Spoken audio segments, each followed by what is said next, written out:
What's going on, guys? Welcome back. It is episode number 15 of Career Mode. Hope you guys are doing well and your week is off to a great start. For Sunderland right now, as you can see in the table, returning today, 13 games to go. You might think, hang on a second, Doxy boy, I thought it was 14 games to go. Well, I've just played the first game and it was trash, so not going to bother showing you the highlights. 0-0 against Everton because there were no highlights, really. Another game without a win for Sunderland, and it means now we are 8 behind Chelsea in 6th and 11 behind Man City in 5th. A chance of a Europa League place is looking all but gone now, and on this run of form, 1 win in 9 in the Premier League, even a 7th place finish and Conference League is looking unlikely now. We've got loads of games squeezing today in the Premier League with 13 games to go, and the FA Cup 4th round against Bolton Wanderers, and we start with this at the Stadium of Light. Struggling Brentford coming to the North East. We're on the back of that goal draw against Everton.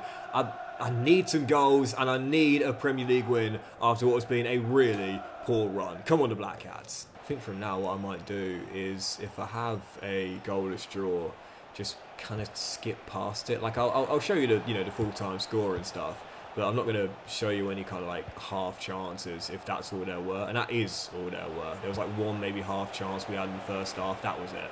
That was it, and didn't even hit the target. In fact, I don't think a single shot hit the target in that game. It really was a poor game.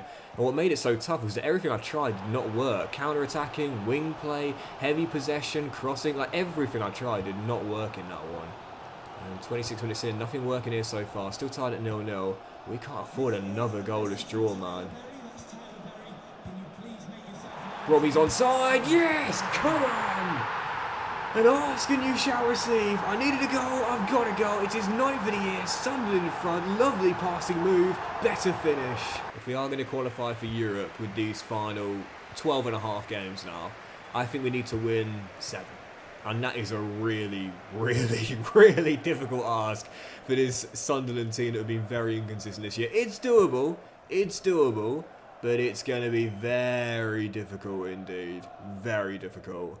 Oh yeah, I think we win 5, that's for sure. We should be winning the first one here. Brentford haven't really caused me much of a problem in this one.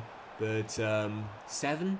And that's at a minimum. 7, maybe 8, maybe even 9. We've only won 9 games all season long in the league. Yeah, I think it's going to be very tough indeed. There's Litchurel, finds Wharton. And a nice move from Sunderland.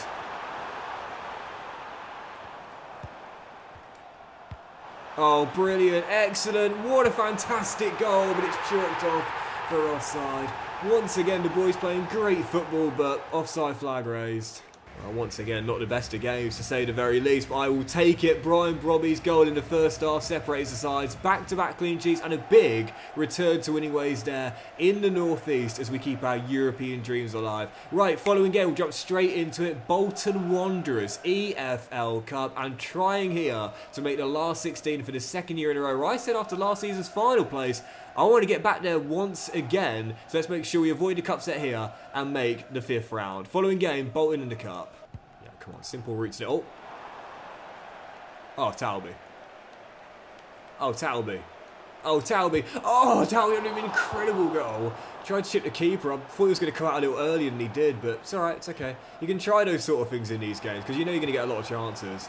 And that would have been one of the goals that is saved, never mind the season. Yeah, you won't catch me trying to do something like that when it's match day 36 and I need a win to keep my European dreams alive. But in a game like this, you can afford to try something different. Oh, we got an injury! We got an injury! Diarra! I think it's just going to be a bruise, but it's taken 18 months. It's been 84 years. It's taken 18 months, but we finally have an injury. A bruised elbow, I think, but I'll take it. So second half underway, and I've taken off Diarra, I've brought on Wharton, and that should help us play with a bit more tempo, and hopefully fashion out some chances in the second half.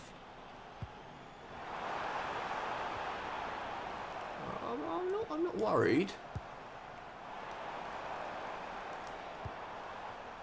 It's a bit congested there, isn't it? But Oh, Adingra, great footwork, better finish, yes! Just had to be patient and wait for that opening, and once we got it, Adingra sorted his feet out just in the nick of time. Scored in the last round, scores in this round, Sunderland hopefully through to the next round. Oh, I'll add that, Wharton, yeah, the difference that he's made since coming off the bench is crazy, man. We've already upped the tempo, we've got ourselves that clear-cut chance. His passing so good, and he won't get the assist. But he will get the hockey assist for a nice bit of skill for a simple cutback. Mayenda makes it 2, and that is game. I absolutely love those little Thierry Henry shots. You do them just by holding the L2 button and pressing the circle button. It's nothing fancy, but it just looks so cool when it comes off. Like, I absolutely love it. It's the 3rd time in the save I've scored that way. And yeah, it looks so nice when you run for the keeper. Anyway, it's 2-0, and the difference maker in this game, Adam Wharton, as Burrow slides it across for Mundell off the bench to make it 3 for his first of the year. Yeah, Adam Wharton, hockey assist. He is, why are the lads in the back just standing there? He is so good, man. I'm almost certain he'll be gone come the end of the season if we don't qualify for Europe. But hypothetically, if we do end up in the Conference League, or if we would love to see it the Europa League, I might sit the guy down at the end of the season, say, I'll double your wages, I'll give you the captain's armband, and you can be a Sunderland legend if you stay here long term, man. He's so good. Alright, so into the last 16, and from the last season we had EFL sides all the way to the quarters before we took on Chelsea. To be fair, there are still some EFL sides remaining heading into the last 16, so in the 5th round we will be taking on, I believe all the ties have been drawn. Fingers crossed, the EFL side at home. No, now in the Premier League, Sheffield United. Okay, alright, still favourites, but there's a lot of EFL sides remaining here. But yeah, the Blades in the last season, we'll have that today as well. And as for the DR injury, how bad was that? I'm almost certain it was a bruise. Basically, when a player gets up so quickly after going down. Okay, Newcastle now want me. Everyone wants Docks. Everyone wants Docks, but I'm not leaving Sunderland until I get them into Europe. Right, following game, 12 to play, and again, we're 6 behind Spurs in 6th, we're 9 behind Manchester United. Champions League is a pipe dream, it always was, let's just be honest here, man. It was never going to happen, but 7th, still doable, 6th, still doable for now, but only if we extend our winning run. Back-to-back victories, and now let's make it 3 on the trot in all competitions. Next up, struggling Kieran McKenna's Ipswich Town in the bottom 3, as we go for a big 3-point here at Portman Road that can move us closer to Spurs in 6th place. Come on, the Black Cats. Actually, Kieran McKenna's been sacked now, so it's Martin McMullen who's in charge of the Tractor Boys. As Roos makes a good save there at the near post. Who is that? Who is Martin? I've never heard that guy in my entire life. I like to think I know a decent amount about English football. I've never heard of that guy in my entire life. Yeah, I mean, this is the thing with the manager market as well. Like, if you're going to sack a manager, especially at the top level, the replacement surely needs to be someone of the correct reputation. Martin McMullen. I've literally never heard of that person in my entire life. Who is Martin McMullen? I don't know. Siddiqui rolls through probably. Great ball. Terrible finish. Martin McMullen. How has he just got this Ipswich Town job? Like, this is top level Premier League football. Ipswich looking for its successor to try and keep them up. And they've gone for a bloke that no one's ever heard of and was probably cleaning carpets before he got this job. Like, what? Like, West Ham sacked Graham Potter. Nuno got given a job before he'd even sat down for his morning coffee. I mean, he got the succession job straight away. And for Ipswich, do you know what it's like? It's the equivalent of when Gary Lineker got let go on Match of the Day. It's the equivalent of them giving it to Doxy Boy. It's like, yeah, Doxy likes a bit of football, give him a job. Like, what? You know, with what experience? For what? How do you justify that? How has Martin McMullen became a Premier League manager? As Adingra is through and is denied by Muric. Imagine Doxy Boy on Match of the Day. Imagine. It's literally the equivalent though, isn't it? It's like Martin McMullen might have been like a youth coach, I don't know, Amersham United, and now he's rocking up as Ipswich Town's manager, like, bro, love the ambition, but how'd you fluke that one? As Fatawu slides it through to Wharton, and just about cut out in the nick of time. 5 after the restart. It's literally all Sunderland here. Ipswich are penned. All we need is that one goal.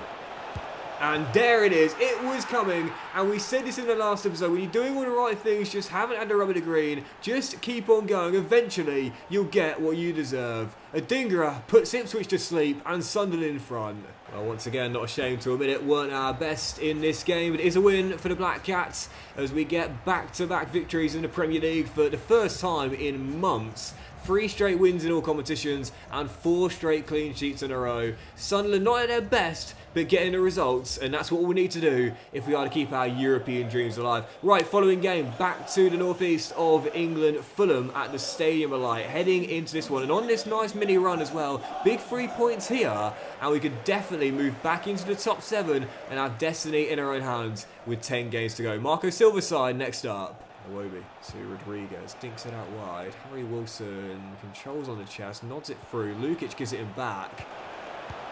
And Roofs had to make the save to keep it at 0-0. These are the games that are the banana skins, you know. Like, we're taking on Fulham at home, in form, with them in mid-table and having nothing to play for. All the analysts would say, yeah, this should be a comfortable win for Sunderland. But instead, these are the ones that often trip you up. Still goalless for now. Oh, what a ball, Burrows. What a ball. Far post. Oh, did it slide? Yes, it did. Robbie just kept himself onside, and for his 10th of the season, it's the first time we've had a player hit double digits. It's the opening goal for the Black Cats. 27 minutes to go. What on earth is that? Oh, is that our throw? Is that our throw? It is indeed, and that means that if we get that ball quickly, I wish there was like an instruction to like demand the ball from the ball boy, but if he did take it quickly like that, that's what I wanted to do. Oh, what a massive save. That should have been the dagger. I had more time with Robbie there. The adrenaline got the better of me. But that's a feature request from EA. Like, because you'll notice when the ball goes dead, oftentimes it takes quite a while to get the ball back. I'd love to be able to catch the opposition napping by demanding the ball off the ball boy, man. You've got plenty of balls around the side of the pitch. Just give me one. Don't need to force anything here. We've got 15 minutes to go. We're in possession and we're leading as well. So when that's the case, the old me would just like do everything I could for another chance. But sometimes you just need to know when to slow it down, man. You've got the lead. Keep holding the ball. Keep holding the win. Oh, off the bar from a dangerous, so close to the dagger. Well, you can call us a low-scoring team if you want. I can't dispute that, but you also can't dispute that we are a winning team. 4 on the trot in all competitions for the first time all season long. 5 clean sheets in a row, and Sunderland keeping their European charge alive. Following game though, absolutely massive, and we'll do well to even just draw this. Yep, next up, Tyne Weir Derby number 2 for the season, Newcastle United away as we take on Eddie Howe's side at St James's Park. And heading into this, we're in the top 4 right now, where they are desperate for a Champions League place as much as we're desperate for a Conference League place. So heading into this, huge battle between two sides, neither of which can afford to drop points with both in form. One of the biggest games remaining this season. Come on, Sunderland. Tyne Weir Derby's absolutely iconic, as we know, and so far our record is played 3, won 1, draw 1, lost 1, because we drew, didn't we, earlier this season? I think. I'm pretty sure. Yeah, we did. It was 1-1. It was the first game when we tried a new slider setup, wasn't it? Which, to be fair, is actually working quite well right now. Like, we're getting chances, we are scoring more goals, but it's not too unrealistic either. The gameplay's still good. We're still knocking the ball around nicely. So far, so good. That's all we wanted, really. Just a couple more goals here and there. That's exactly what we got. Gameplay still feels nice, still feels smooth, still feels difficult. But we're still able to play some good football as well. So yeah, very mixed bag of record against Newcastle. And us heading into this, don't really know how it's going to go. I could see us shocking them. I could see them turning us over. I could see it finishing as a draw. As Thomas Frank has now taken over Newcastle, I see. Why? As Diarra, almost scored a brilliant early opener. They're in the top 4. What justification was there for sacking club icon Eddie Howe? This manager market, man, it's a great new idea from EA, but it's strange to say the very least. Oh, Zatari almost scored an absolute screamer there from range. Why would Eddie Howe be sacked? What's he done behind the scenes? I need to know what's going on there. Yeah, I do feel like the manager sackings are a little bit harsh based on what we've seen so far. And after no sackings in Season 1, well, it's been a big merry-go-round in Season 2. A lot of clubs certainly have Doxy Boy on their radar. But at the moment, he's staying loyal. Oh, that's a red. Staying loyal to Sunderland. And the Magpies are going down. The Magpies are going down to 10. That was absolute. What are you complaining about, son? You literally just scythed him down when he was on the turn at about 90 miles an hour. If that's not a red card, I'm walking home. I did promise it will be a feisty game, and I think that is the first red card of the save, I believe, as well. Very fitting it comes in a time we're derby game. And now we've got to keep our discipline, keep our composure. Oh, what a ball. I've got 2 red and white shirts, one to the right, one to the left. We'll go to Fatawu, who side heels it in for the opening goal. And we've got to go for this. We've got to go for this. A man advantage for a whole half. This is going to be a missed opportunity if we don't claim our first win at St James's Park in the save. Broke the offside trap, quick little pass across, and the simplest of finishes put on with some style. Sunderland lead away at St James's. Got to hold on to this here now. Come on. This is something I'm noticing though, which EA really need to work on. When a man gets sent off, you'll notice that they don't really make any tactical adjustments. And right now they've got a back 3, they've got 1 CM and 2 wingers that are going to be pushed up very high. So basically, once we break that line, we're running through for what would then be some pretty simple chances. That's how we got the goal. And so, yeah, EA need to be a lot more intelligent with this. When the AI go down to 10 men, they almost never make a substitution and a tactical tweak. But in a game like this, it's necessary. Otherwise, we're just going to get chance after chance out there. Break the line and we're through. Well, they have now made a tweak for the second half. But all they've done is just drop Tonali down to DM. But they've kept 2 men up top, which I admire the bravery. But guys, what it means is this. Once we get in behind, Sandro Tonali is going to have to cover every blade of grass. And it means that at the back, once that CB steps out of that, that's so easy. It's a nice passing move and it was almost a nice goal. But like, literally all we've got to do in this game is just beat that midfield double on the flank, and Sandro Tonali is going to be more isolated than me on Valentine's Day. Like, he's got no help whatsoever. It's going to be the easiest opportunity. Look at him again. He can't cover the whole blade of grass there. I should say every blade of grass. This is set up for a Sunderland win easily.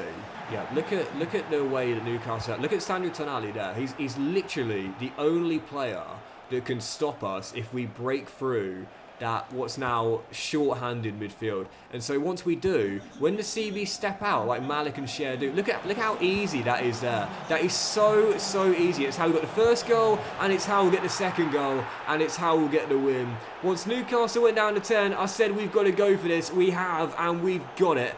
3 points for the Black Cats, the winning run extended, but a tactical failure from the new man Thomas Frank, but really from EA. Petition for them to work on this. They've got to be more intelligent when a team goes down to 10 men. Oh, it's a lovely 1-2 that between Elanga and Dovbyk. They might get a consolation goal. And off the crossbar, and Voltemade does what he does best, which is head in to make it 2-1. The big German ruins our clean sheet streak, but unfortunately for the Magpies, it was on the other end where they need to be a bit more cautious, because that is where they were exploited. Sunderland record their first victory at St James's Park under my tenure and take a ginormous step towards European qualification. I'm still not thinking about the top 4, but top 6? Absolutely. And so after the game, 3 more scouting updates, where from Estonia, he still could look very good to be fair. Lewis Cabin, keeping our eyes on him, but for now he'll stay in the scouting pool. And from Australia, there's some optimism about this young lad, Stefan Simpson, but for now we'll keep on scouting. And from Nigeria, there's a couple of decent youngsters here that will keep on scouting. Baba Yaro, the son of Celestine, and Adibola, who can be very good as well. We'll keep on scouting these 3 for now. Right, definitely 1 more game, but probably 2, because I want to end on our host of Spurs, which could well be maybe a potential decider for a European place. But before we get there, FA Cup last 16, Sheffield United coming to the Stadium of Light, newly promoted to the Premier League, of course, but since going back to the big time, taking them on here, definite favourites for them right now in the bottom 3, with our winning run getting extended to 5. Let's make it 6 on the trot in all competitions and make the last 8 quarterfinals. Come on, Sunderland. Xhaka, lovely ball out wide, that too for Towers. The captain's back in the lineup for this one. Fatawu holds it up well. Trey on the overlap will just be the dummy runner as we'll work our way inside. 11 minutes in, still 0-0. Sunderland, the informed team in the country right now. How the turn tables as we look for an early opening goal here for Tawi. Lovely ball slip through. Probably slips a better one through. Enzo Lafay. And to be fair to this guy, whenever I've played him this season, he's done well. Often seen as a forgotten man after last season starting almost every game and now not starting as many, but still knows how to finish. And I mean to say starting every other game, because to be fair, Enzo last season was often coming off the bench, but did start a lot more than this year, that is true. But he's one of those players who's just like a victim of having too many other good players around. Do you know what I mean? Oh, what a ball. But he's clearly got the quality. As Talby steps in field, bends one, puts it just over the bar. You know those players at a team who, like, they've got brilliant ability, there's just too many players above them in the pecking order. That's Enzo Lafay. If he was at Sheffield United, he'd be a guaranteed starter every game. Yeah, I mean, put it this way, Chris Rigg, who was the best young player we inherited with this team, is having his second straight year out on loan. I can't even get the guy in the squad, let alone the first team. You know, that just goes to show how deep this side is in terms of young quality. And genuinely, I know I'll be a bit biased here because I'm managing Sunderland myself in this save, but like, I think they are the best starter team for an RTG in the Premier League. They've got everything. They've got a passionate fan base, great rivalry with Newcastle, 3 lovely kits, the real stadiums in the game as well. But the abundance of young talent here is wild. I mean, seriously. And it's a great starting 11 to begin with as well, to give you a good shot of staying up to. Oh, brilliant. What a goal. And when you can play football like that, you definitely feel all of those things I said there is true. Book your ticket, because I know we're not going to Wembley yet. We're going to qualify. Calm it down, Doxy. I was about to say, book your ticket, we're back at Wembley. No, we're not. We're into the quarters, that is for sure. Tune it up. It's a lovely passing goal. And Enzo Lafay, once again, is showing what he can do when he's given the chance. What do you guys think about increasing the marking as well from the AI? What do you guys think about this? I haven't touched them since we first touched them way back in episode 11, I think it was. But what do you guys think about maybe upping the marking? Because I am noticing that at the moment, I'm finding a lot of gaps in the back line. Granted, the last game was to be expected, but I think I might up them by 10. Not for mine, but for the CPU, to give them a bit more of a helping hand there. We'll see how things go, but yeah, I'm finding that there's a lot of space between centre-halves at the moment. Just waiting for that final whistle to come, and as Katrudia heads it out of play, that is going to do it. And it is another rock-solid defensive display from Sunderland for what is now our 6th clean sheet in 7 games, but most crucially, the 2 goals on the offensive end has seen us through back to the quarterfinals for the 2nd year in a row. And honestly, I don't think I'm being too arrogant saying this. I think we're one of the favourites to win it. Let's see who we've got in the last 8. Yeah, I genuinely think that right now there isn't a team in the country that would want to get drawn against Sunderland in the FA Cup, because we are the informed team in the Premier League right now. We are into the quarters, and there is going to be one EFL side remaining, with Preston knocking out Oxford United. So, let's see who we've got. All the ties have been played, and it will be in the last 8. Go on, give us Preston. Give us Preston. It's not. It's Aston Villa away. Very tricky test there against Unai Emery's side. To be fair, when you look at the teams remaining, yeah, I don't think I'm being arrogant. I think we're one of the favourites to win it. But we probably are taking on the favourites, Aston Villa, in their own backyard. Probably the toughest draw we could have had. Right, following game, we'll end on this as well, our final one. And it is definitely one of the biggest games remaining this season. It is Spurs with 9 to play in the Premier League. And we are 3 behind them heading into this. A win, and we'll cut the gap to goal difference. And the elephant in the room is we could potentially be only 3 behind Man City in 4th, but lose it. And we could drop outside the European places if Bournemouth win at the same time as us. So a massive game to close out in the race for European football. It is Tottenham Hotspur at the Stadium of Light in a potential decider for a European competition next season. Come on, the Black Cats. And who on earth is Silas or Silas Olsen, who is now taking charge of Spurs on the sidelines? Thomas Frank, as we know, now at Newcastle, so they've got this geezer. Where did they find him? I don't know who this is. I don't know where all these managers are coming from, but I don't know much about them. I thought I was quite knowledgeable. Oh, Robbie! I thought I was quite knowledgeable about football. I don't know anything about those guys, but what I do know is this man is coming into his own. Brian Brobby once again, 12th for the year, and right from kickoff, Sunderland in front. It's a brilliant through ball to split the defence, but the finish is naughty. Alisson is a heck of a keeper, and every Liverpool fan will tell you that, but he's made his move to North London. I guess Arnie's now thinking of the future there with Liverpool. And the Brazilian going to ground, and Brobby lifting it over him as Kudus takes no time at all to get Spurs back on level terms. What a goal himself. Well, we knew this was going to be a cracker of a finale today. That's why I wanted to play it.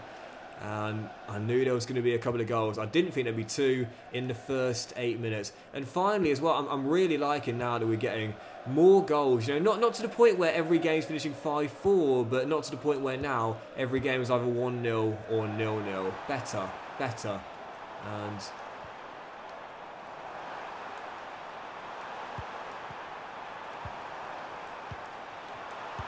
Brobby puts it just wide, so close to a second. Yes, we're on course to beat Chelsea's defensive record at the start of the season of 15 goals conceded in a Premier League campaign, and you don't need me to tell you that is incredibly unrealistic. So we needed to start seeing some more goals, not just scoring them, but conceding them as well.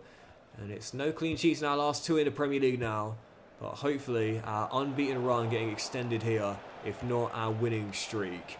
It's Lucas Bergvall, the super Swede, pops it out wide, and Kudus, who got the goal controls, turns and looks for a teammate. He's got 2 yellow shirts to the right and Bergvall back at the left. He finds the Swede, and now the Scandinavian with that glorious blonde hair plays the 1-2 on Matthias Tell, gives it him back. The former Bayern striker looks for a bit of space, finds it, scores. Brilliant dribbling, brilliant finish. Tottenham complete the turnaround and say Europa League, not on our watch, Sunderland. Spurs back in front. Corner, Sunderland. I'm going to try an outswinger as well because I haven't scored an in-swinger since season 1. And Fatawi's delivery is headed in by Brobby. Brilliant decision. And the big number 9 gets a big goal in the race for European football. Bags a brace, 2-2. Well, our winning run may come to an end, but a big goal from Brian Brobby ensures we won't drop the points and have our first defeat after none in our last 8 in all competitions. Excellent performance from the number 9, showing his class, and for Sunderland with 8 to play, we're not giving up on those European dreams yet. But that'll do it for today's episode of Career Mode, guys. Massive thank you for watching. I hope you enjoyed it. If you have, then please do drop a like. Much love to you all. Have a fantastic day. I'll return in the next one with more big games in the Premier League as the season comes to its climax and the FA Cup quarter-final away against the now favourites Aston Villa. Have a great day. Much love, and I'll see you for the next episode very soon.